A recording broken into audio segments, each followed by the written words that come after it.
Good evening and welcome to tonight's driver's ed class. We'll wait for people to sign on in before we get going. So I'm just going to do a few things here before we get going. So everybody's just about on time. Almost the whole class. I'm just looking at availability for drive times.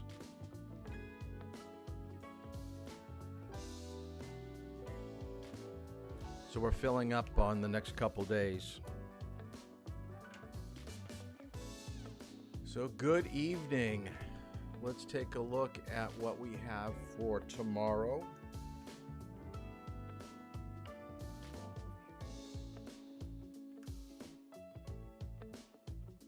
So tomorrow I have 3 o'clock and 4 o'clock open. And on Saturday,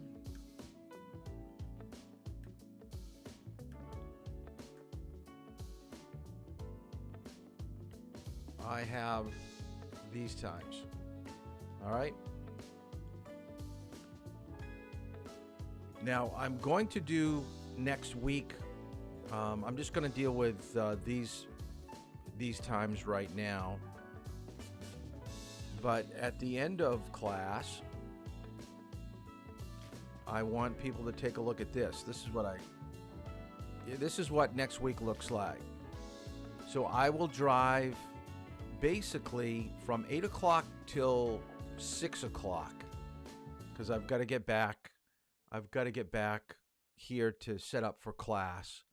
So if any of these times next week look open for you, Monday through Saturday, please just contact me at the end of tonight's class and we'll try to slot people in.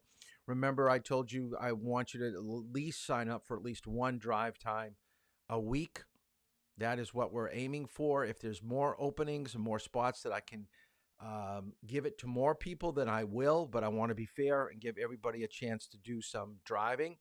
Like Connor, basically, his mom signed him up for a ton of times. So I've already got him, locked and loaded to go for the next couple weeks. And I'll do the same for you. If you know certain times that works out best for you that you could get to the school and to drive, then I'll slot you in also. But like I said before, I've got to be somewhat fair for everybody. So I'm going to take this down for right now. I'm going to leave this up here for a bit because this is what's pressing. This is the next 2 days. And I definitely don't want to miss out on giving people availability to drive. And if people can't, then I'll just drive with people from the last class that are begging for times. But I'm trying to give most of you some opportunities to drive. Now, let's kind of get into what we're talking about tonight. We're going to basically go over the vehicle, the driver's ed vehicle that you're going to be driving. Some of you drove today. So I usually do about a 5 to 10 minute, rundown of the different controls, the instrument panel and things like that in the driver's ed car. So we're going to talk a little bit about that. And we're also going to talk about manual transmission. Unfortunately, I do not have a manual transmission vehicle for you to drive, but I think it's important for you to know some basic concepts and ideas that come to making the vehicle that's a manual transmission, at least something that you'd want to try. So I want to kind of push you to the intrigue level to say, hey, this kind of looks like fun. This looks interesting. I think after knowing, the sequence and the setup to get the car moving in a manual transmission, that's something that I'll try to do. So I'm going to kind of lay down some basic principles of how to get the car moving in a manual transmission, and we'll take care of that. Now, we basically did not finish up on the highway transportation system.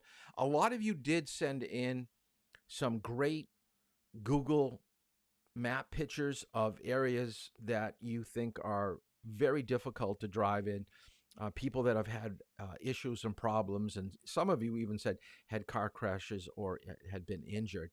So that's the whole thing that I wanted you to take away from last night's lesson is basically the highway transportation system is pretty complex.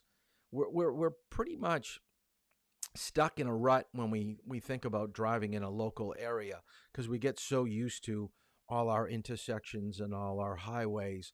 But when we start venturing out to different states and into different driving environments, it really will test your skill level as a driver. So my goal is not just to get you acquainted to what we have here in the southern part of New Hampshire, but to start thinking about what is it going to be like when I start traveling in different parts of this country, or maybe when I drive in another country some point in my life. We basically talked about how rules and regulations are important, and that we change rules and laws according to a need. So when the public thinks that something is not safe, then they clamor to their local officials, and we try to pass ordinances and on a state level laws to maybe change the way that we do things behind the wheel. So that's important to know. Let me just kind of go through some of this stuff because we've already really have talked about it. This, I just don't write anything down. And a lot of times, everything that I put up on the board here, I think it's important to look at and to think about and and and ponder it and realize that this is something that you might not have thought about before. But what this slide is supposed to let you know is that driving is extremely dangerous. And most people think it's not me that's going to be involved in a crash, it's going to be somebody else. So, what I want you to take away from this is the likelihood of being involved in an incident in the vehicle is pretty high. The probability is 1 out of 9. If we were to have a driver's ed reunion next year, so next June, if we all got together and there's over 20 of you, there'd probably be at least 2, if not more, that would have to admit that you've been involved in a crash. That's just the way statistics bear out. The numbers usually don't lie from year to year. In a given year, your chances of suffering a disabling injury. So we're talking about going to rehab, where you have to kind of get your body back to normal, is 1 out of 83. Motor vehicle crashes kill about 38% of all people between the ages of 15 and 20.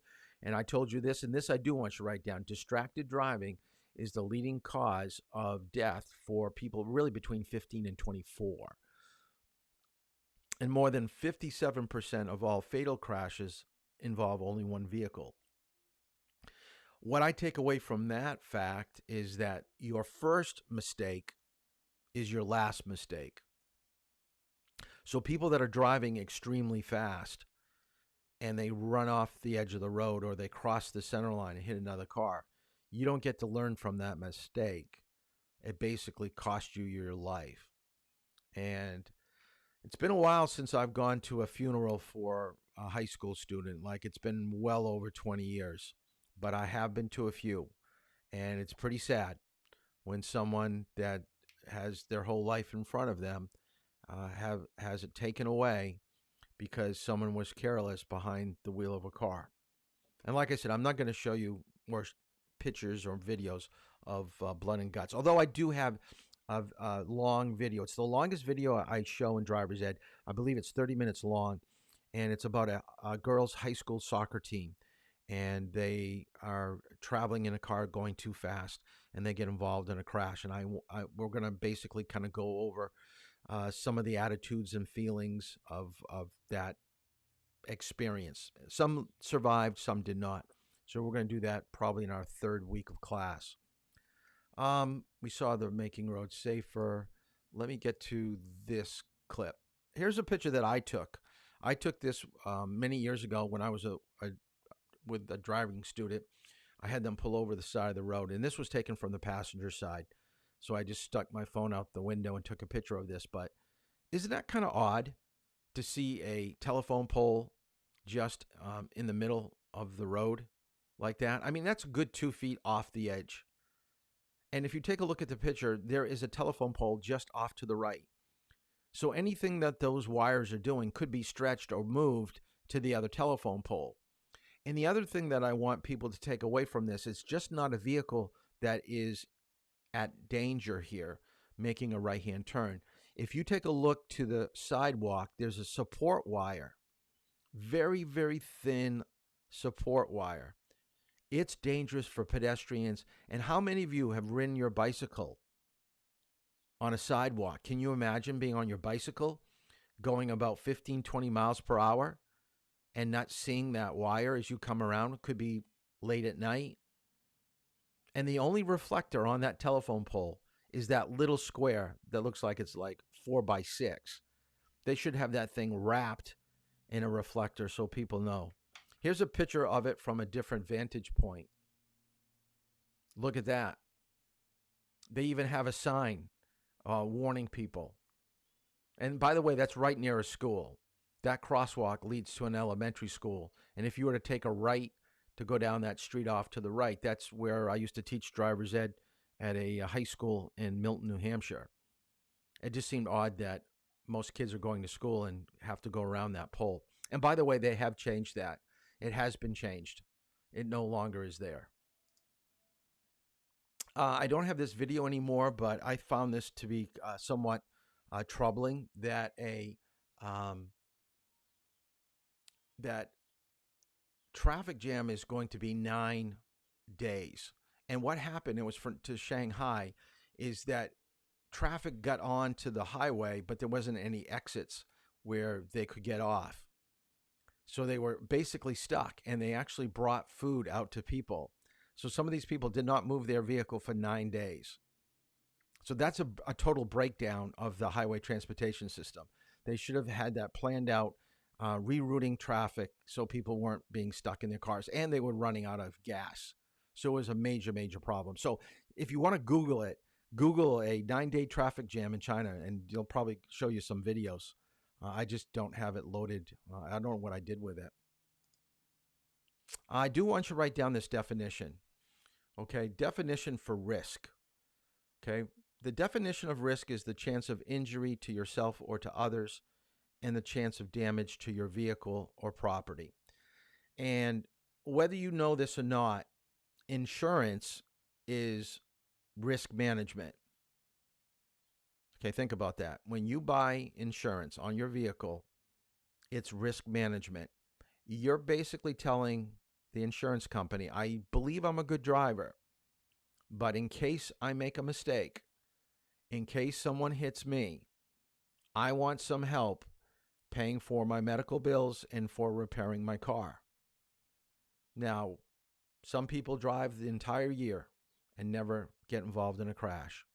So the insurance company wins. You pay money, you don't collect. Sometimes the insurance company loses.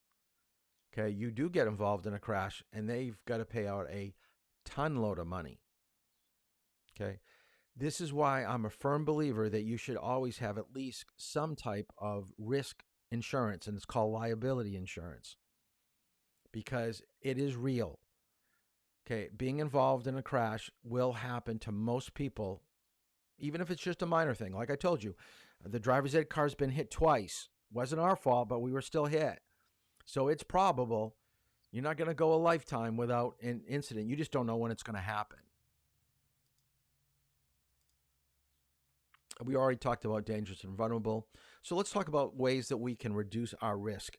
Keep your vehicle in good condition. So this is why we do state inspections. This is why we replace tires in the wintertime so we have good tread to have traction on the roadways. Second thing, anticipate what other people are doing. I can always tell, and I'm starting to drive with some of you, and I always ask you how much driving that you've done. I can always tell how many people have done more than 10 hours by the way that they're dealing with traffic and pedestrians. You think that I'm just looking at your position on the road, your speed. I'm looking at how you view other people that are moving around you, how you move the car in relationship to those people and cars.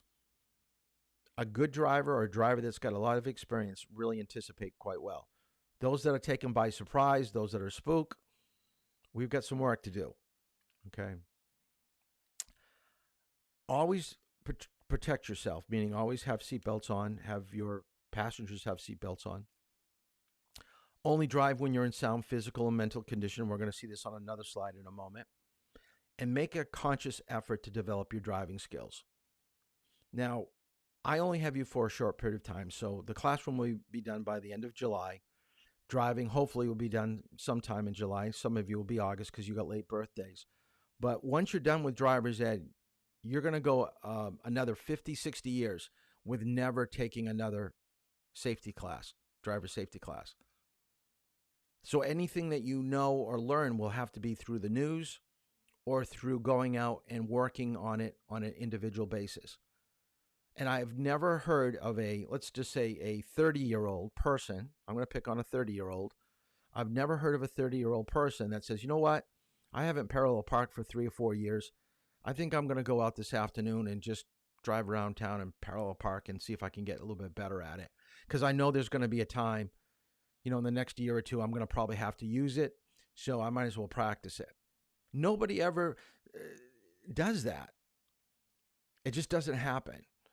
I'm going to tell you that you probably will parallel park more with me than you will in the next 15, 20 years of your life. Most people just don't do that. So I have a short window to kind of work on certain driving skills. So always, even once you get your license, think about being a better driver. What can I do to be better? And that's going to help too with your insurance too, because you won't be involved in crashes. I do want you to write down these 3 things. Searching and giving meaning. Meaning is that I find if you're really serious about learning how to drive, you're going to be looking. And I had someone drive today that did commentary driving, the best I've ever heard. I mean, they were pointing things out to me that they were looking at, that they're seeing, and it was just perfect. I felt very confident and comfortable with what they were doing, and it really helped ease my, stress level, knowing that they're picking up things that they should. So always know what you have for options and choices. So it's more than just seeing a sign or seeing a car. It's knowing that I'm going to move to the left, I'm going to slow down, I'm going to make my turn at around 15 miles per hour. It's letting your parents know or letting me know that you have a basic understanding of how a vehicle should move. And then, of course, mastering driving skills is repetition. So whether you want to know it or not, driving, I know that most of you probably want to turn on the radio and listen to your favorite artist and, go someplace maybe like along the coast of Portsmouth and Hampton to get your hours in with me. But it has to be more than that. It has to really be doing, 6 turns to the right, 7 turns to the left, because, left is giving you more problems. So we'll do more. Angle parking 12 times. It's just going over and over and over again and just refining and getting better at what we're trying to accomplish. The last thing I want to mention right here is visibility, time, and space. And this is a AAA. I get this from AAA. They're really into it. Different driving programs and schools have different focuses. The New Hampshire curriculum has some terminology that we'll be talking about. I don't know about tonight. Oh, it is at the end of tonight. But I find this to be somewhat helpful for people. That if you can always control these 3 things while you're driving, you're going to be way ahead of the game of getting up to speed on being a decent driver. If you always can see and know what's happening around you, you have that ability to make good decisions and choices. So with better visibility, you do have more time to judge what other people are doing and to have a basic understanding of speed and how they're coming and, evolving around you. Almost think of your car as being, let's see, how can I explain it? Think of your car being in a big bubble, okay? Anytime someone goes put your car in a circle, and that circle would equate to a bubble.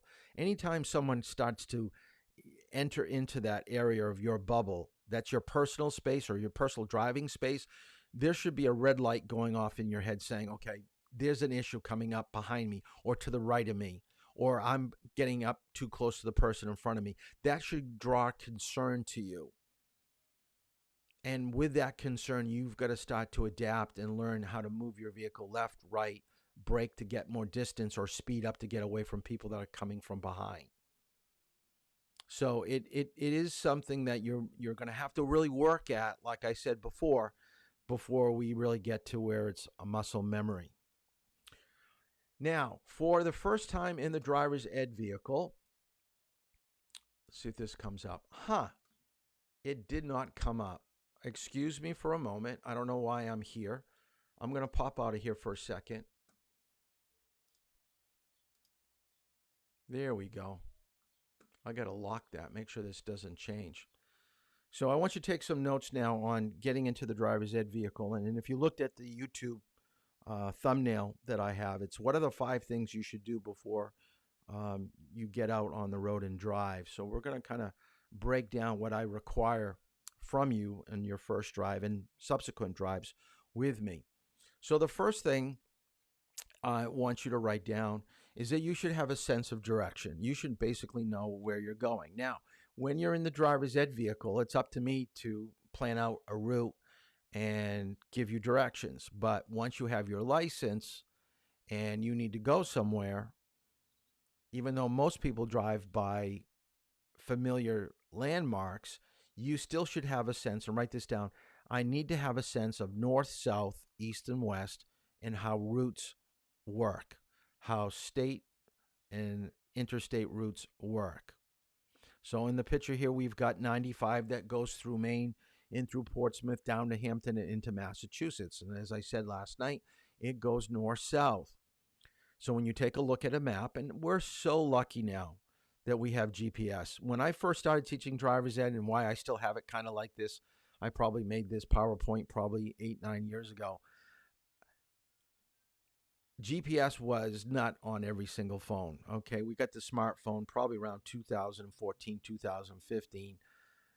But now we're just spoiled. We put it into, Google Maps, or Apple has a map program. We can look at our phone and it will give us, turn by turn, step by step of where we need to go. But you still should have a basic sense of your routes, north, south, east, and west.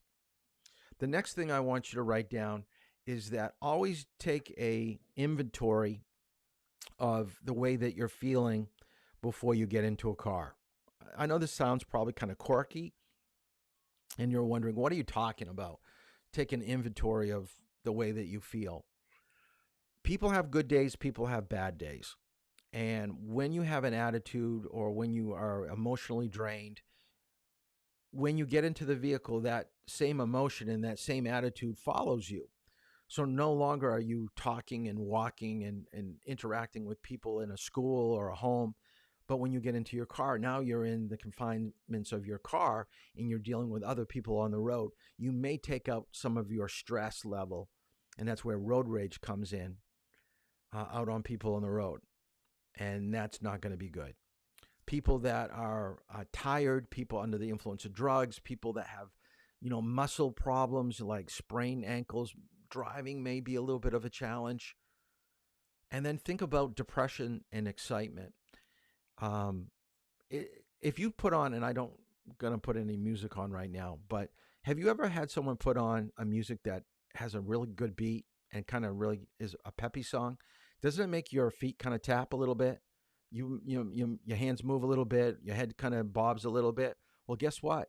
When you're driving and you're excited or you're happy and you've got music on, you're probably going to drive faster than you normally do, because you're going with the rhythm of the song.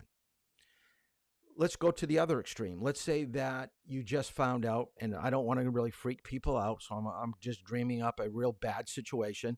So I don't want to make it too, bad. But let's say that you got out of school and you got a text from your older sister who's at home, and she texts you that the family dog just got hit. Okay, most people love their family pet. You're going to be so emotionally upset and drained. Getting home, driving home, I will guarantee that you will not pay attention to any traffic signs. You won't even probably realize that you're driving. That's not probably the best thing to do.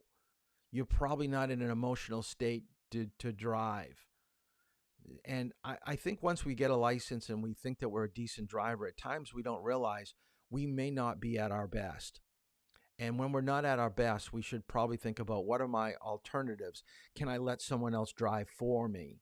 or maybe I should wait till I get my emotions under control, because it will affect the way that you drive. Weather will always play a factor when we drive. So when we get into a car, we've got to take into account, is it going to rain today? Is it going to snow? Is it really foggy? So what do I need for equipment? Do I need my lights on? Do I need my wipers? Do I need my defroster? So just take a moment when you get behind the wheel of the car. Okay, what are the controls that will be necessary for me to get where I'm going safely? I can't tell you how many times I've driven with students, and even though the first day you get in the car with me, I point out every little detail of the instrument panel. We get out on the road maybe 2 weeks later, and it's your third or fourth time out driving, and it starts to rain, and you look at me and you go, Mr. Toll, I just don't remember where the wipers are. You've got to know, because if the rain's coming down pretty heavy, you've got to be able to see. So you've got to know every car that you drive. And the more cars that you drive, the more you've got to remember. So if it's just your one family car you've been driving and the driver's ed car, there's only two. But if you drive your grandmom's car, if you drive your uncle's car, you've been driving your dad's truck and the driver's ed vehicle, you start getting 4 or 5 different vehicles, and you're bound to forget where certain things are. So just take an inventory of everything in the car, and that's what we're going to do in just a moment, going through the driver's ed car. The last thing here I want to talk about is traffic conditions. Most of you have some experience, at least that I've been driving with recently, but what I wanted to indicate with this slide is be very careful of putting yourself in a situation that is so stressful that you mentally break down and you're not going to be able to handle it. So it's really driver overload. And when there's driver overload, you're going to make one mistake after another. It happens all the time. When I see someone get their left and their right mixed up, and I say, no, you got your wrong directional on, get over to the other lane, check your mirrors, people start shutting down. They forget what pedal they're on. They forget, whether they've got to stop or go at a traffic light. I've had to stop the vehicle or slow it down when we've had a red light, because people got so confused about what lane to be in, they hit the gas pedal rather than the brake pedal. So be very careful about traffic conditions when you get confused and panicky, because it can be really stressful. So when you're learning to drive, put yourself in situations where you're going to be challenged, but you're not going to be overloaded. And I'm going to help you out with that. It usually doesn't happen with me. It usually happens with your parents. All right, so here we go. That is the beast. That is the vehicle that you're going to be driving. Okay, that is the driver's ed car. So one of the things that I want you to do is, as you come to drive with me, is I want you to look around the vehicle. So as you approach, I want you to look down the right side. I want you to look down the left side. And what we're looking for is do the tires look like they're properly inflated? Are the lights maybe broken? Is there fluid draining from underneath the car? Do we still have a license plate? A lot of people laugh when I say this in class, but I want you to think about this. If you were to steal a car, all right, let's say you're a thief. If you're going to steal a car, why would you keep on the license plate of the car you've just stolen? Wouldn't the first course of action be that if you get the car running is to make sure that you put on a different license plate? Because let's take the picture to the right. If you steal that Honda Civic, I'm going to report it, and the police are going to be looking for a silver Civic with a license plate number 2570553. But if it had a different sequence and number, I'm just another vehicle out on the road. So someone may not steal your car, but they may steal your license plate. And the other thing too, notice in the white driver's ed car, we're right near a curb. I used to have a license plate that was situated a little bit lower than that, and I've actually had a student rip a license plate right off the front end of the car. That's why we've got it up a little bit higher so we don't hit the curb with it and pull away from it. And then carjacking, what I want you to write down, is when someone takes your car. And carjacking usually happens. Oh, by the way, another thing you do when you check around a car, especially if it's yours, if you have animals, especially in the wintertime or in the fall when it's cool, they tend to gravitate to where it's warm. So here's a cat trying to get some warmth or some protection, maybe in bad weather. So if this is on the other side of the vehicle from the driver's side, you may not even know the cat is there.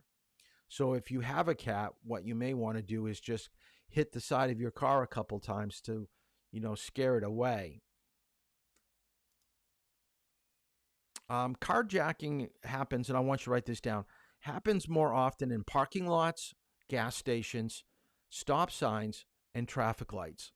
Anytime that you're stopped, anytime that you're getting in and out of your vehicle, there is a chance that someone is watching what you're doing and they're trying to get into your vehicle.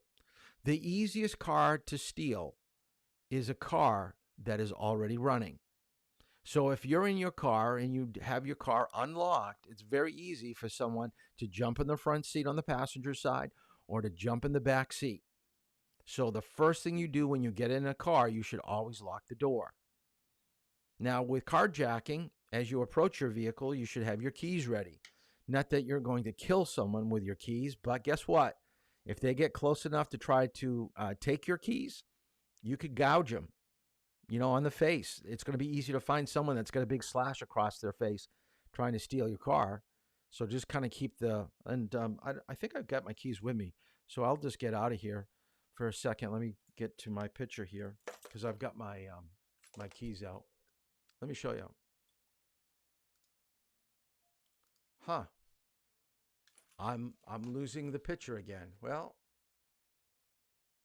I'm not going to show you. Maybe I'll have to do it later. I'll have to do it at the end. For some reason, my PowerPoint is locking in. Checking around the vehicle, here's a alligator that's underneath a car that's getting ready to attack. So once you're in the vehicle, here's the things that I want you to do. I want you to lock the doors so no one can get in. Second thing, what I want you to do is to adjust the seat. Get very comfortable. You want a little bit of a bend to your elbow when you grab the steering wheel. That's letting you know that your seat is close enough. Third thing is to lock the seat belts. Make sure everybody is safe and secure before you move the vehicle out of a parking spot or down the road. Whoop, there we go. That's what happened. So let's see if I get into this. Oh, no, there I am. I can do my keys now. Let me get out of here now. There, look I can make it really small. So this is, you get your keys out and you hold it like that. So when someone comes at you, you just basically mark them up with your keys. So just put it between your fingers like that. You get a better grip. I never knew that I could make my PowerPoint so small. Let me make it bigger. Let me lock it in. I don't know why it's doing this. Adjust your mirrors. So start with the rear view mirror. That's probably the most important mirror to really adjust is your rear view mirror because it gets a wider area for you to view. And then your side mirrors should be done after your rear view mirror. And with your side view mirrors, you should have a little bit of the side of your vehicle to give you some type of a relationship of where your vehicle is in regards to what's coming up on the side. So there's a van. Now, when you adjust your mirrors, you're going to have somewhat of an overlap. So notice in the side mirror, the white car is off to the left, and then on the right, we've got the right car from the rear view mirror and the right side view mirror. And this is what it looks like if we were to do an aerial view of it. And you can see by the dotted orange line and the dotted blue line, that is where your side mirror is kind of taking up some of the area that your rear view mirror is. So a lot of driving instructors and textbooks are telling people, don't waste so much of your mirror. So just move your right mirror and your left mirror just beyond where you can see. So what they want you to do is this. See, no longer can you see the white vehicle to the left in the rearview mirror or the vehicle to the right in the right side mirror. So you notice the green and the blue line basically intersect at the very, very end. And the same thing with the orange and the green. So when our car, basically one of those left or right vehicles start to leave the rearview mirror, it starts to come into the left or to the right side mirror. So there's no overlapping. I kind of like overlapping for new students because it just reinforces what you're seeing. But as you get better at driving, I think it's probably smart to to move it out a little bit. Um, I'm not going to talk about this. I think we all know the ignition switch and how to put the key in and turn it all the way to the right and then let go. We don't hold on to it. I'm going to show you something about manual transmission in a little bit. And then with the steering wheel, um, I think I've got this on a slide coming up, but the steering wheel, you do have to have both hands on the wheel. I'm not a real stickler on your hand position as long as you have both hands on the wheel and steering and making good turns and tracking down the road the way that we should. I think a lot of times we kind of make people feel uncomfortable when they drive, and my goal is not to make you feel uncomfortable, but to just make sure that you're making safe turns and you've got good position on the roadway. Because when you think about it, I think we got a slide coming up, so I'll talk about it in a minute. And then just the accelerator and brake and knowing where it is. Okay, I think most of us know the gear selector part, but I do want you to write down a few things here. I think we know that when we want to move the car, we're in drive. When we want to put it in reverse, we're going backwards. So R&D is not the problem. But the other three, park, neutral, and low 1, low 2, are in the driver's ed car, which is a B, tends to get people a little bit confused. Okay, so let's talk about park. Every time that you put your vehicle in park, it can no longer move.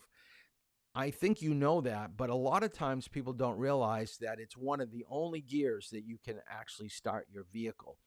I've had students come back to the high school, stop the vehicle, still in drive, and think that they're going to undo their seatbelt and get out of the car. They forget to put it in park. The car, even though you're stopped, it will move the minute you take your foot off the brake.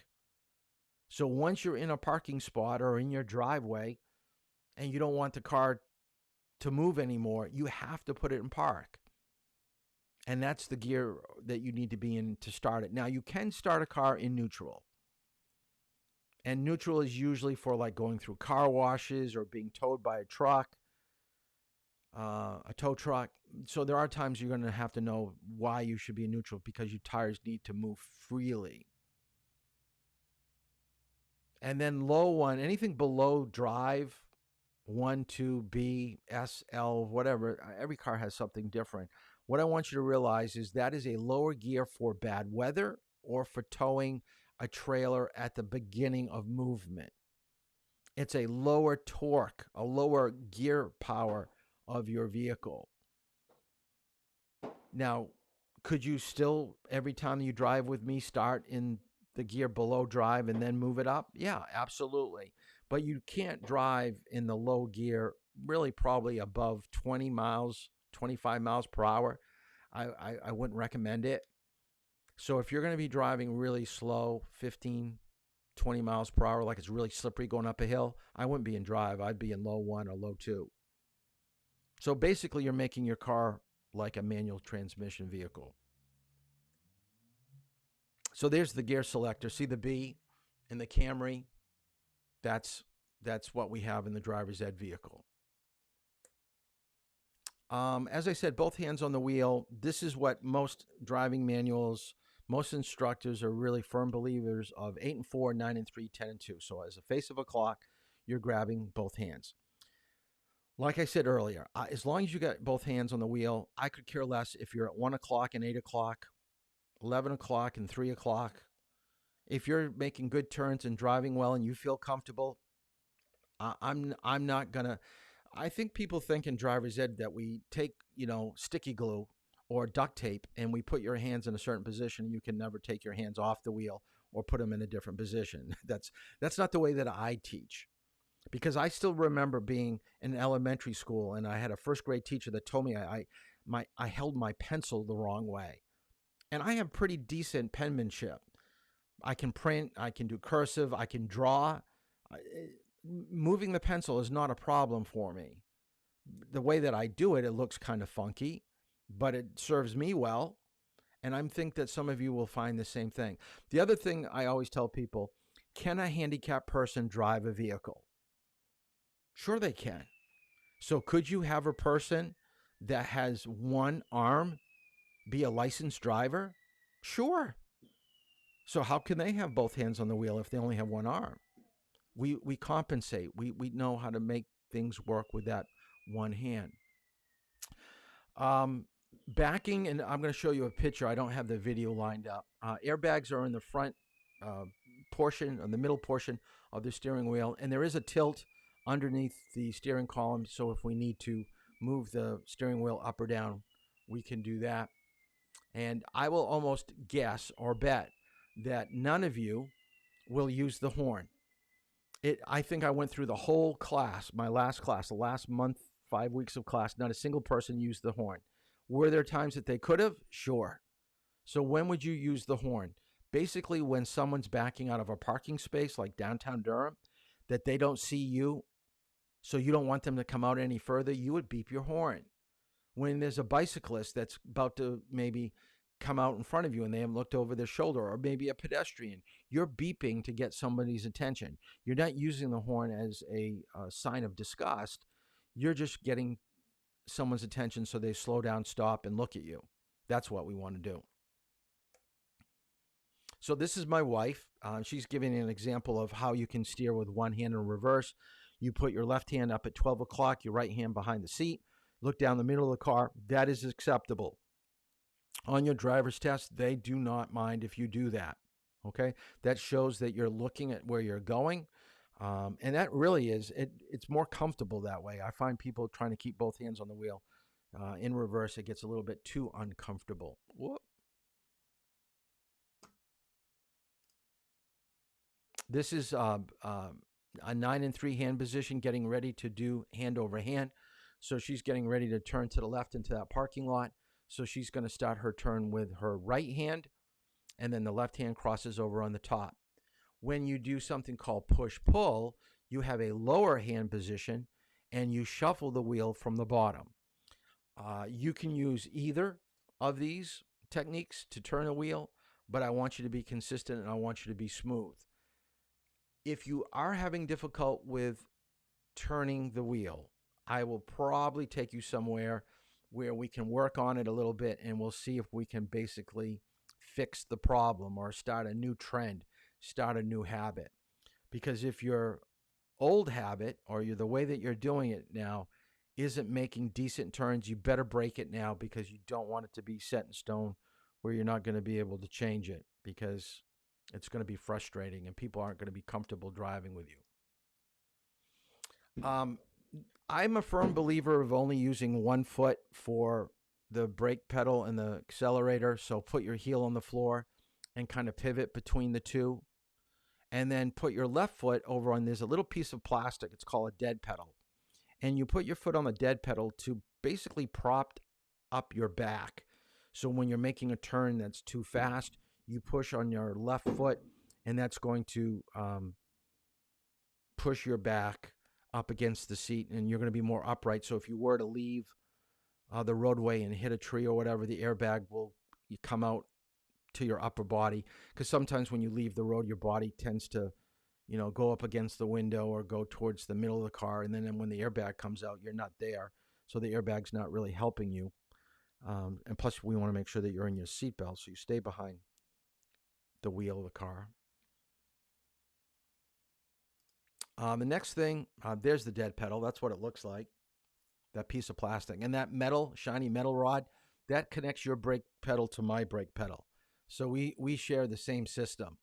So if you don't go to the brake pedal, I can go to mine.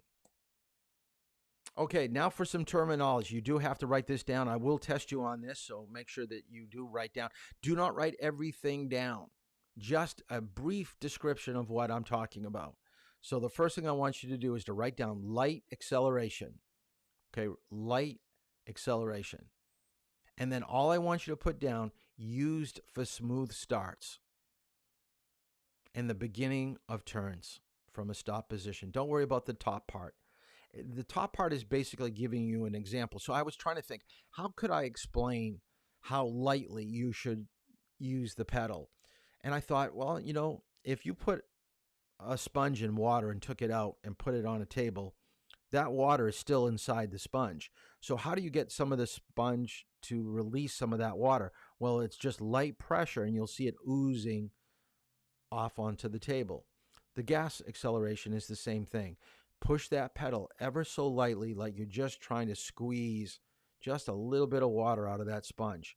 the car will move very slowly and it will start to pick up speed gradually. And that leads to the next definition that I want you to write down, which is progressive acceleration, which is getting from that light acceleration to the speed limit. So if the speed limit's 35, light acceleration is going to probably get you up to about 5-10 miles per hour. Once you hit that, then you're going to be a little bit more firmer on your pressure, and you're going to get that pedal to the point where you can see on the speedometer that the needle is indicating we've got the desired speed that we want. Think about it. If we want to get to 35, you're going to have to get a sense of looking at the speedometer and knowing how much pressure, because if you don't look at the speedometer, which is going to reinforce what you're doing with the foot, you just keep pushing down and pushing down and pushing down. Before you know it, you're going to be going 65, 70 in a 35. You've got to realize when the pressure is way too much, and you've got to let go of it to get back to where you need to go for going the regular speed. I think I forgot who I was driving with today, but I told the person that I always can tell, and I apologize. I don't know if you can hear it or not, but there's fireworks going off about 100 feet from my house right now. If you can hear the fireworks, let's see who's still listening to me. So just put yes. Put yes in the comments for YouTube if you hear the fireworks going off. My dog's going crazy too in the other room. So just write yes if you can hear the fireworks, so I know that you're still here with me. So cover brake is a good indicator of your experience as a driver. I always can tell that you've got more than like 20 hours driving by the way that you're in. And remember I said earlier tonight that your anticipation, the good drivers are anticipating. I can tell that you're a good anticipator, that you're getting it, you're understanding it. Someone's really worked well with you, your parents or whoever's been driving with you. So you could tell me you've driven 50 hours, but if you're making terrible turns and can't keep your speed, you don't check in your mirror, you get a little nervous when you see cars around, I don't know where you did your 50 hours, but you're not really at that point. Oh, you can hear it too? Okay. It's good to know that fireworks are being... It's a little disheartening. Wow. The mic is really good then. Coasting in heavy traffic, too, is another indicator. I apologize. Hopefully it's not too distracting for you.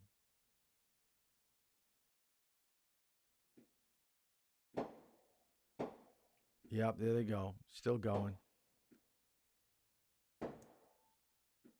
Okay, control braking is firm, steady, even pressure on the brake pedal. You use it in non-emergency situations. So it's just put down regular braking. Regular braking is control braking. There is no sudden hard pressure of the pedal. And this is a term that I want you to kind of pick up on and maybe practice this with me, and then show your parents what you're learning. I like people to learn what I call a limousine stop.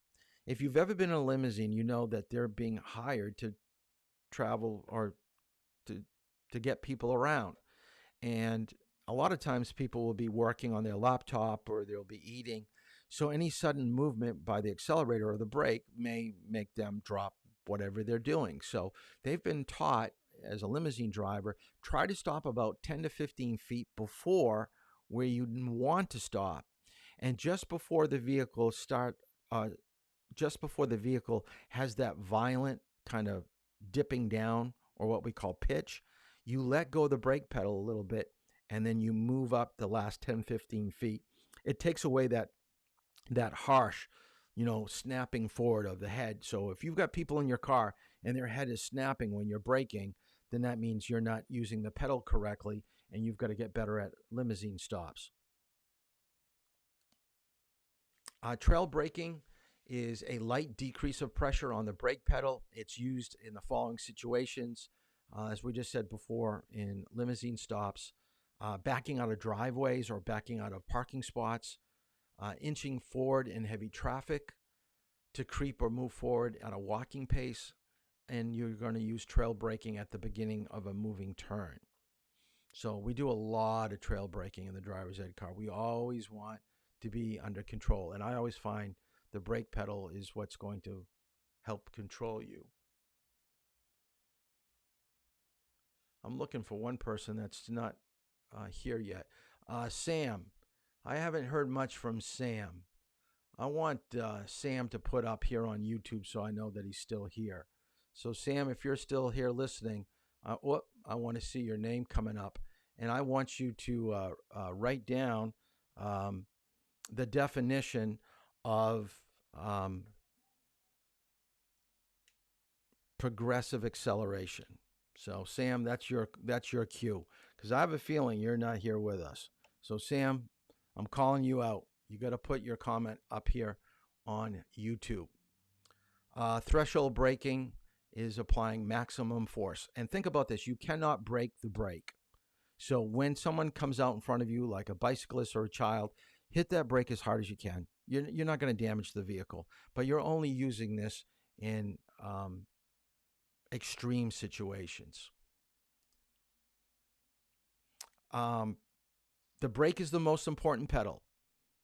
It keeps you from going where you don't want to go. So if you're going to learn to be a good driver with your parents, because they don't have a brake like I do, you got to brake.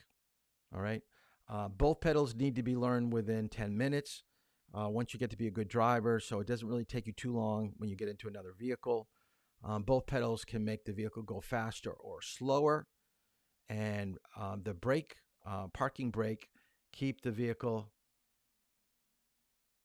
Nice job, Sam. I appreciate that. I thought you had slipped by here because I didn't see about the term of when I was asking about the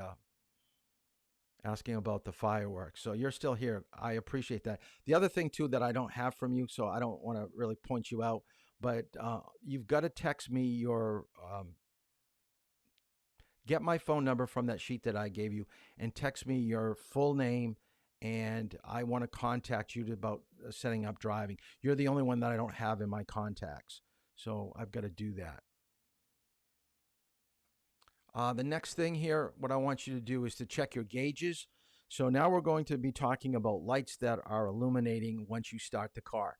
So this is what I want you to write down. If a red light comes on and stays on after you start the car, it's an emergency that you need to deal with right off. If it's a yellow light, like the yellow light that we see right now, and this light is on the driver's ed car right now, is an indicator that something should be looked into. And right now we need an oil change, okay? And the green light is an indicator that the car is on. This is a hybrid, all right? So when the hybrid light is on, it's indicating that we're on electric battery and everything is functional and we're ready to go. Now, notice the red light that's on is a seatbelt light, and I did that on purpose so we could see the difference of lights. I'm going to go through this really, really quick because I think once we get in the car, and you did most of your reading, so this is not going to be that important. Know where the speedometer is. I have a digital and I have a traditional dial speedometer, so just get used to the one that you want to use. An odometer tracks the miles that the car has been driven. A tripometer tracks the miles that a vehicle has gone over a certain period of time. And every time that you start a car, you should know, do you have enough gas to get you to where you want to go? Because if you run out of fuel, I'm an old man. I'm going to be 60. I'm not going to be walking any place for gas. Now, you don't have to pay for it, but you do have to pump it. So say, Mr. Toll, we're below half a tank. So if we're getting below a half a tank, I just want you to say, Mr. Toll, we should probably go to the gas station. And if I think it's necessary, I'll go, I think this is a good time to do it. We will do it. And it's surprising how many of you, and I'm not going to have you answer the question, but I think most of you have not pumped gas. You've never gone to a gas station. You've never helped your parents out putting gas in a car, and everybody should know how to do it. I do want you to write these three things down because most people do not know what they are or what they're trying to communicate. So let's just give you a brief rundown of what these three are. Okay, so an alternator, gauge or light, it could be a gauge or a light, just put down electrical problem. All right, so an alternator, gauge, or warning light. And we're going to have to take a look at what these symbols look like. That's going to be part of your homework. Temperature gauge indicates your engine is getting too hot. So there's going to be a red segment of the dial. And once your needle goes to that red segment, you know that the car has a heating issue. You should not drive. You got to take it someplace because you're probably running out of antifreeze coolant. Brake warning light means that there's a problem with the brake. Now, you still might be able to brake, but your brakes will feel a little bit different.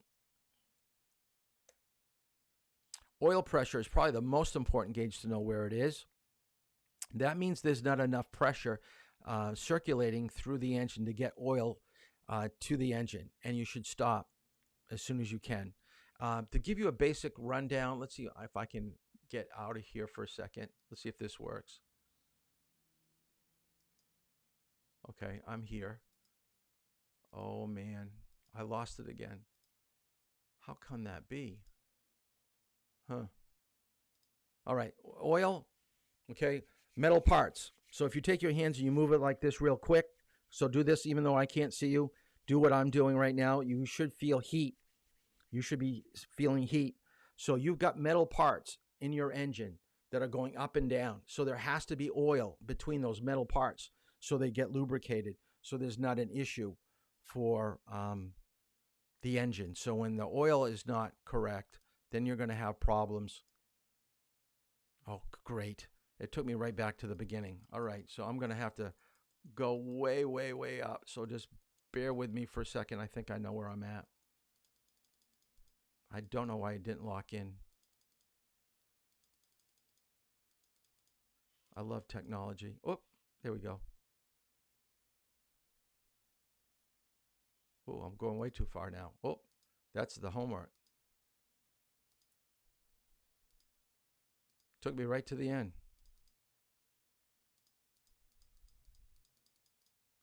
Okay, now we're going backwards.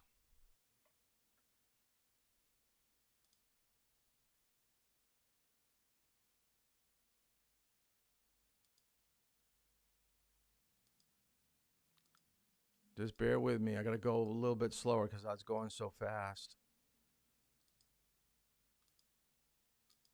Okay, here we go. Here we are. The other thing too is know what your lights are, and I'm gonna call people out. So let's see. We haven't had a question for everybody, so I'm going to ask. I guess everybody should answer this question. Write down in the comment section on YouTube what color are your backup lights. Okay, so when you're in reverse, write down in the YouTube comments what color are your backup lights. So let's see who knows what. All right. We're going to put it on YouTube. Other gauges, heat and air. Make sure the car is comfortable for you. I don't mind having the radio on as long as it's on a low, nothing too loud, nothing too obscene. I don't want any bad language in the car. But I'll listen to just about anything. And depending on what we're doing, sometimes I like it where we don't have anything on, and phone is connected to my Bluetooth. I try not to answer phone calls unless I know it's from my dad. My dad has medical issues, and if he needs to get to the hospital, I want to know. So I will pick up if it's my dad calling, but for the most part, oh my goodness, the answers are coming in, and guess what? I cannot believe that everybody's getting it right. Look at that. I haven't seen a single wrong one yet. This is the best, the smartest class.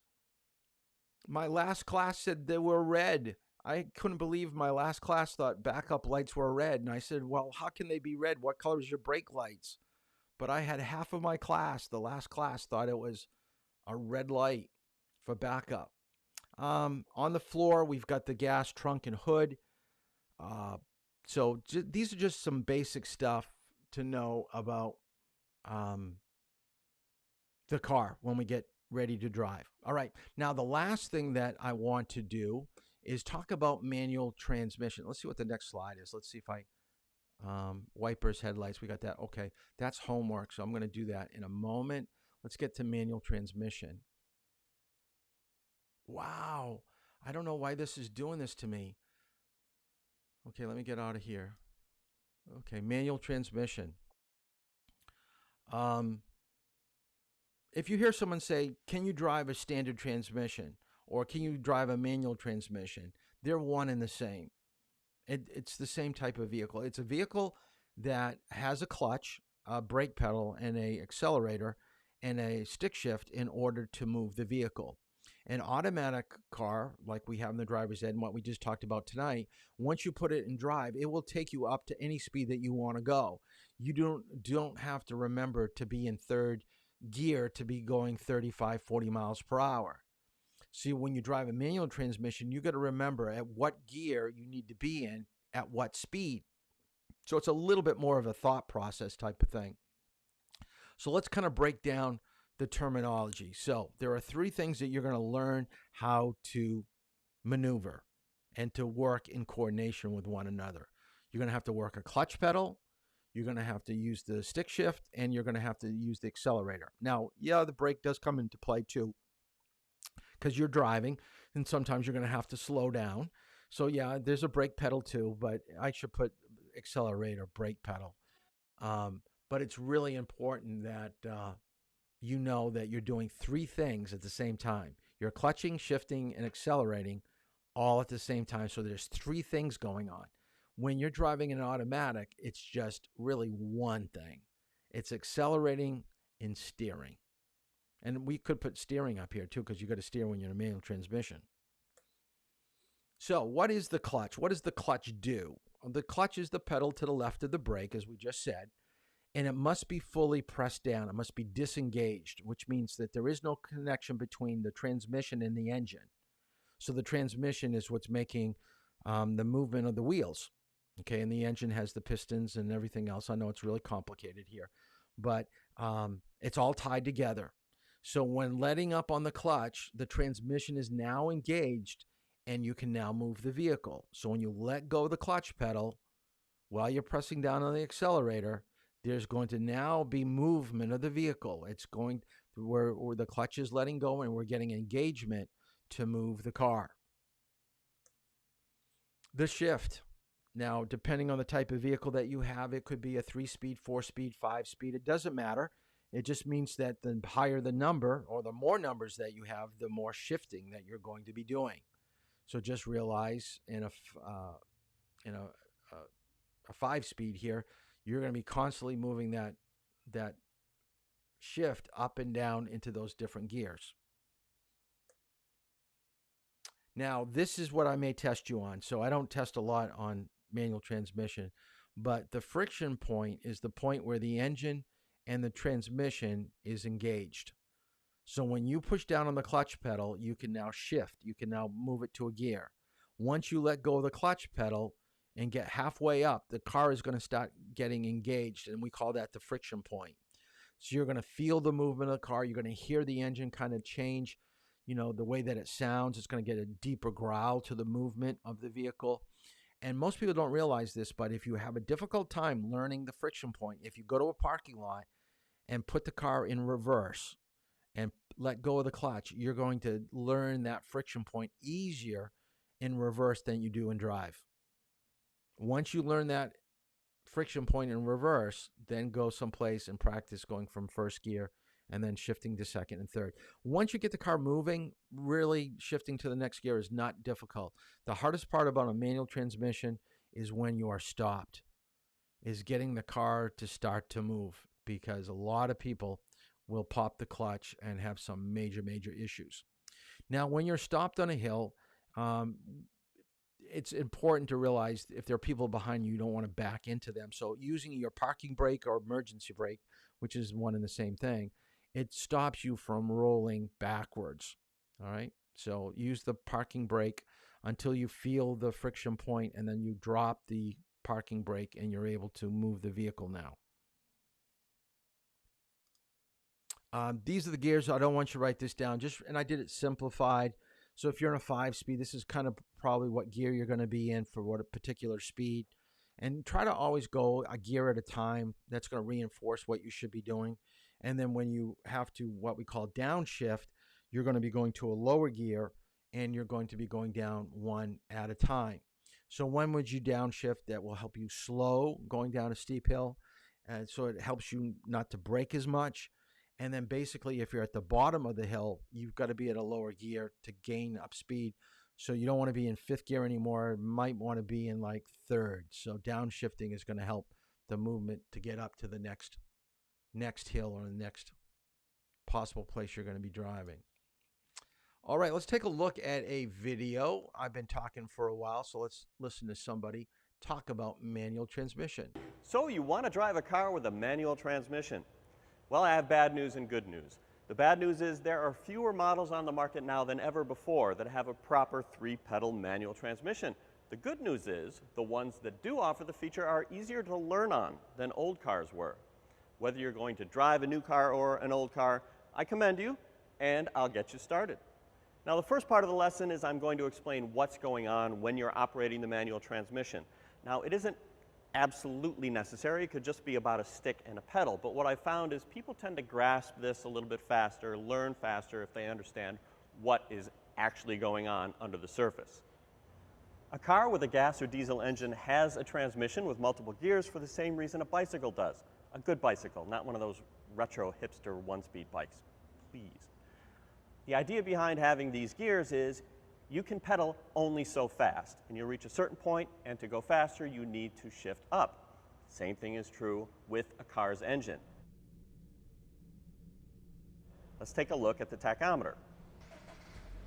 The tachometer is a gauge that shows engine speed, and essentially all cars have them, even automatics. You just don't pay attention to it. It'll be marked typically 1, 2, 3, 4, or in some cases 10, 20, 30, but the idea is multiplied by some number that is the revolutions per minute of the engine.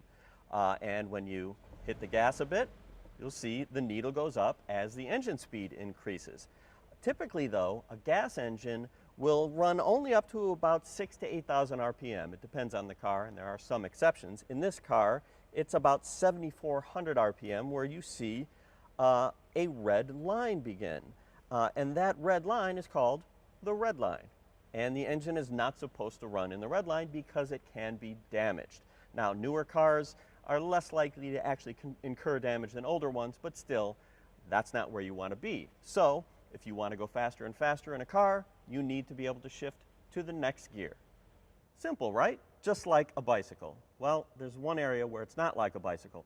On a bicycle, when you start out, you just pedal 1, 2, 3, 4. You can start from a standing stop. An engine, on the other hand, has an idle speed of typically 750 RPM. So it'll run from 750 RPM to, in this case, 7,400. But below 750, nothing.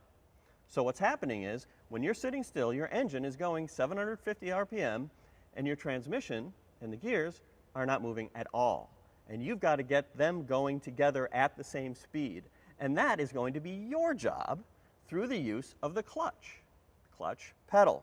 And you are going to suck at it. It's going to be hilarious. To me, you're going to hate it, but I'm laughing just thinking about it. But here, you probably ought to laugh at it too, because you're going to be bad. But if you stick with it and practice, you're going to get better. So let's start with the pedals. You'll see the extra one here, the third, that is the clutch pedal. But it looks like there are 4 pedals in this car, and that is because this one is, it's technically called the dead pedal, but a better word for that is the footrest. It doesn't really do anything. And footrest is a good name because that is what you're supposed to do, and that is rest your foot there. Do not leave your foot on the clutch pedal. The whole point behind the clutch is use it, and then you get off of it.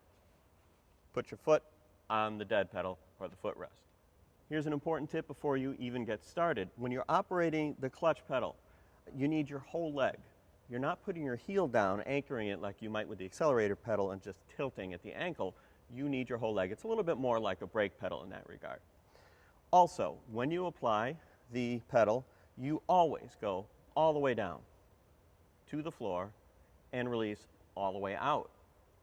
Always step in all the way, release all the way, and when you're not using the clutch, rest on the dead pedal.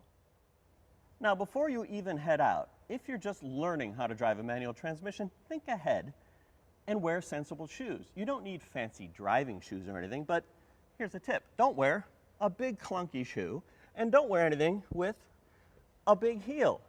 And don't judge me. I'm trying to help you, and it's free. Once you learn how to drive, you can wear whatever you want. But for training purposes, be sensible. Now let's get to know the shifter, or the stick, which is how you put the transmission in the different gears. The pattern for the forward gears is pretty much the same in everything, and you'll see it either on top of the knob or somewhere nearby. Typically, the difference between vehicles is really just about how many forward gears it has. This car has 6. Older cars may stop at 4 forward gears. Some cars these days have 7. All just affects how much shifting you'll be doing. Now, one of the most important things you need to know is when it's not in gear, and that is neutral. Neutral position is straight in the middle of all of these, and you'll know it's in neutral when the stick wobbles left and right. Now, I'm going to step on the clutch pedal, even though the engine is off, and you'll see now I'm in first gear, up and to the left. Now notice it doesn't slide left and right. In neutral, there's my wobble. So first, second is below, to the right and up is third, and so on. It's pretty simple stuff. Now, all cars are going to have a reverse gear. That can be in a different location. It used to be up and to the right for a lot of cars. Nowadays, you're starting to see them on the left. The best cars will have a little lockout, like this lift collar, that prevents you from going into reverse unless you really mean it. And when you're practicing going into first, once you get a little bit good at that, you can start doing the same thing with reverse.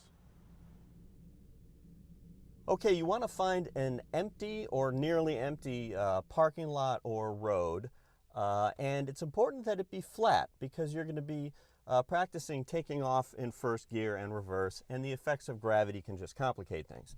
You need to start the car. When you start a manual transmission, it's always important to make sure it is in neutral. Wiggle that stick. And in newer cars especially, it's necessary, not just good practice, to step on the clutch pedal because that will allow the engine to start. Without stepping on that pedal, you can turn the key all you want. It wouldn't have started with a new car. So when you take off from a stop in a car with a manual transmission, you are essentially trying to coordinate the application of the gas and the release of the clutch pedal, or the engagement of the clutch. But what I'm going to do is have you practice first without stepping on the gas at all. Just use the clutch pedal to get a feel for the clutch engagement. Now, when you lift off the pedal, you're engaging the clutch. When you step on, you're disengaging. I'm just going to call it clutch in and clutch out because that's the simplest thing to remember when the time comes to actually do it. So what you'll do is you're going to watch my feet, watch everything I do. You're stepping on the clutch pedal, all right? Stick goes into first. I happen to have the brake on, so I'm going to take the parking brake off.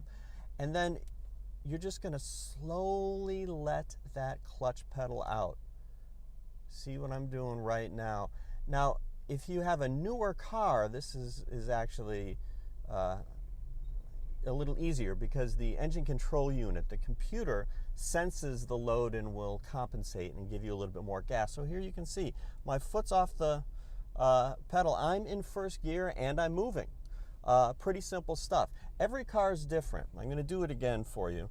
Here's how we stop. I've got my foot over the brake, clutch in, and I pull the shifter out of first into neutral and come to a stop. All cars are different. What you're doing is you're getting a feel for where the clutch engages. In some cars it's lower in the pedal travel, like close to the floor, and some it's higher up. All cars are at least a little bit different. So again, clutch in, first gear, let it out slowly.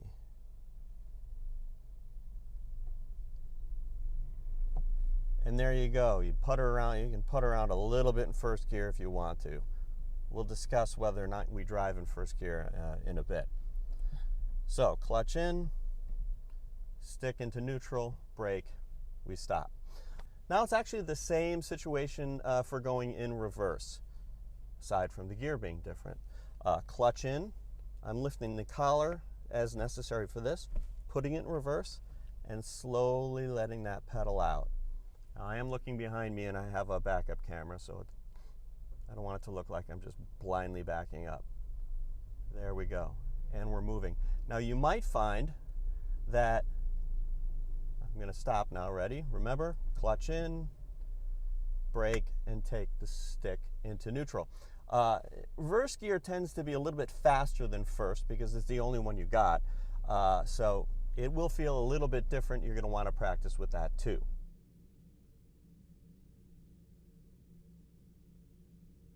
Now, having gotten a feel for the clutch application, I'm going to show you how we apply the gas and release the clutch at the same time. And it lets you do the same thing you just did, but faster. Here we go. Clutch in, first gear. Now, watch my feet. I'm going to add some gas and release the clutch, and we're moving in first gear. You can hear we're moving faster this time. Okay, same as last time. Clutch in, braking, stick back into neutral. Now, you probably want me to tell you what RPM you should be going when you release the clutch to take off. I can't tell you that. Reason being, first of all cars are different. I want to say it's going to be around 2,000 RPM just to get you going. But first, all cars are different. And second, I don't want you focusing on the tachometer. You're much better off getting a feel for this just by doing it. And I feel the same way about when we get to the point where we're shifting through the higher gears as well. So we did it once. Let's do it again. Ready? Clutch in, into first gear, adding a little gas, letting out the clutch. Okay? Now, let me give you one tip that I think is one of the most useful things that I've found from instructing people on how to drive manual transmissions, and that is there's a notion that this has to be the perfect synchronized balletic application and release, perfectly even, and that's actually not true. What I've found is a lot of people find the process a lot easier while they're learning if they partway through releasing that clutch, they just, if it starts to grab, just hold for a second and then release the clutch the rest of the way. I'm going to try and do that again so you can see what I'm doing. Rather than just trying to robotically go in with the gas and out with the clutch. It's, you're applying, you come out a bit with your clutch foot. See my hand here. Wait a second. When it starts to grab, just give it a half second and then release the rest of the way. Here's what I'm doing. Ready? Kind of hard to see, I know, but maybe you understand from what I'm describing. And the thing with that is you got to be a little bit careful about overdoing it. You cannot take forever to get your foot off the clutch pedal. What you're trying to do is go from clutch in to clutch out reasonably quickly, and you don't want to do what's called riding the clutch, where you're kind of controlling the car's speed by how much you're letting the clutch slip. That's bad news, and it wears the clutch really quickly. But on the other hand, this one tip seems to help people an awful lot. Now, you'll notice if you do things real slowly, clutch in, first gear. If you do things slowly, you can give it less gas. Here we go, ready? I'm hardly giving it any gas. It's not much different from when I didn't use the gas at all, right? If you want to take off faster, you're going to have to give it more gas. For example, clutch in, first gear. See that? Much faster. Same thing's true if you're on a hill, and I'm going to address hills in a bit too. If you're on a hill, uphill I should say, you're going to have to give it more gas to get you going. Now, what can go wrong? So basically that is a rundown of how to operate a manual transmission. It is a lot of fun. If you ever get a chance to do it, remember, start off in a parking lot, go to a back road. The one thing that we talked about testing is whatever vehicle that you bring to your driving exam, they're going to grade you how well you operate it. So for some of you, you may have a manual transmission. If you bring it to your test, they're going to grade how well you find the friction point, how well you move through the gears and things like that. So I would recommend getting my license on an automatic. And just because you get your license on automatic doesn't mean that you have to go back and get retested on a manual. So once you have your driver's license, it's just a matter of learning, the clutch friction point thing on your own. There's no necessary requirement of getting retested in a parking lot or out on the road with the state. So that's the kind of the cool thing. I don't know if I'm going to find my PowerPoint again. Nope. I don't know why it's doing that to me. I'm going to put it in as homework. I'm going to give you some gauges and to know your vehicle. Um, I don't know if I can. Let's see if I can find it here on a. Hold on just a second. I might have what you can do.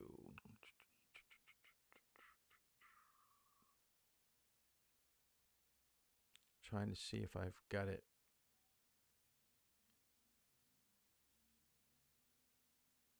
No, I don't see it. All right. I'm going to put it on my Facebook page. So your homework is going to be to complete what you had for today is send the chapter answers to chapter 4 and 5. The car worksheet and the instrument panel worksheet is going to be on YouTube. You're going to have, not on YouTube, on Facebook. So you're going to have to do that. I'll have that posted in the next 5 minutes. For next week, really the only thing I want you to do is get ready for a project on seatbelts, airbags, and helmets. And I'll talk more about that on Tuesday. So you'll have some time to think about it. But there's going to be a poster that you could do, a video or a radio ad around safety equipment. And that's going to be one of the projects that we do in Driver's Ed. I just wanted to take a few moments just to talk about we're out of school now and driving is going to be our main focus. This is going to be really our first week now to really get at it. I do have probably 6 students that I'm still trying to finish up from the last class. So they've got some time on Saturday. But like I said, I've got 3 o'clock and 4 o'clock open tomorrow. Saturday, I've got 2 o'clock, 4 o'clock, 5 o'clock. So I want people to sign up and take those spots. And then do this later tomorrow. I'll put this back up here again. What I want you to do is take a look at next week and tell me when you could drive. And I'll start to piecemeal my schedule next week. Now, I really want to schedule heavy on Monday and Tuesday because I'm not going to get you in class again till 7:30. So if you can pick a time on Monday or Tuesday, I'd appreciate it. But if you'd rather pick Wednesday, Thursday, Friday, Saturday of next week, that's fine too. But I really don't want any holes in my day. All right. And like I said, if you live relatively close by, we might be able to make some arrangements. But for the most part, for the first few times out, I really need you to get to the high school. Some of you are not vaccinated yet, so I have been wearing my mask with some people, and sometimes I'm not wearing my mask because I'm vaccinated and you haven't gotten your vaccination shot yet. So I just don't feel comfortable having people in the car that don't have their vaccination shot. So it's just easier just one-on-one right now. So if you could text me your availability to drive tomorrow, Saturday, Monday, Tuesday, I'd appreciate that. And I'll start making my schedule. And I will put on Facebook the homework that you need to do. So that, I believe, we're going to end just a little bit early. I'm going to give you time to go to Facebook to do those worksheets. But that's just our basic rundown of the vehicle, what you should know when you're in a car, where everything is, how it's operated, what it's for. So that's just kind of a basic overview of things. If you've got any questions, please feel free to text me and let me know. So we're on our way. We're off and running. We've got our first week under our belt, and we're cruising into the second week next Tuesday. So on Tuesday, it's seatbelts, airbags, and helmets. On Wednesday, it's vision, communication, and turning. And then on Thursday, sign signals, pavement markings. So we're getting into some of the more meaty subjects on driving. So this lays the foundation of the vehicle and safety issues. And now we're going to get you out on the road. So if you can drive, please text me, let me know. If not, have a great weekend. I think it's supposed to get pretty warm. So enjoy yourself. Have a great vacation this summer. Getting a driver's license is real important. So the more that you, so it's going to be really important to get your driving time as much as you can. So that is it. Have a good night. And remember, check Facebook. If you haven't joined, you got to join Toll Driving School Facebook page to get all these things. Let's see if I can put it up here. This, okay? Make sure that you join. This is where you're getting all your stuff. All right, so it's the remote driver's ed class, Toll Driving School, remote driver's education. I think most of you have done that. All right, that's it. We'll see you next Tuesday, 7:30.